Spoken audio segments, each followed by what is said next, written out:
So, why does Trump care about asbestos? Well, the answer might surprise you or not, because the answer is Russia. So, Russia is pretty much the top producer of asbestos in the world. A lot of it actually comes from this town called Asbest in Russia. However, recently their market share has actually been dwindling and their competitors have been gaining an advantage. Brazil and China are some other big exporters of asbestos as well. Weirdly, Trump did a lot of asbestos friendly things in his first administration as well, so much so that this one big asbestos exporter actually put his face on their packages because they loved what Trump was saying.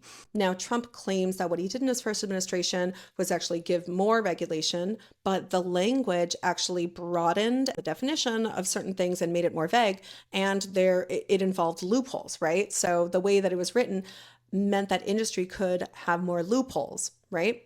And so you really have to think about this. Customers don't want asbestos in their products.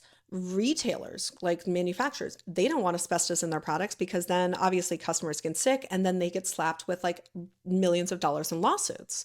Yes, there are some other industries that use asbestos in their products, like car manufacturing, and it's in some construction materials as well. But no one really cares that much about asbestos. There's lots of really cheap and very good alternatives, and the risk is kind of just very great. So ultimately, again, I don't really know. I don't know everything on this topic. All I know is that when I looked up who some of the top exporters were for asbestos in the world, it's Russia. So that's a weird coincidence. Trump always seems to do things that help Russia. It's weird.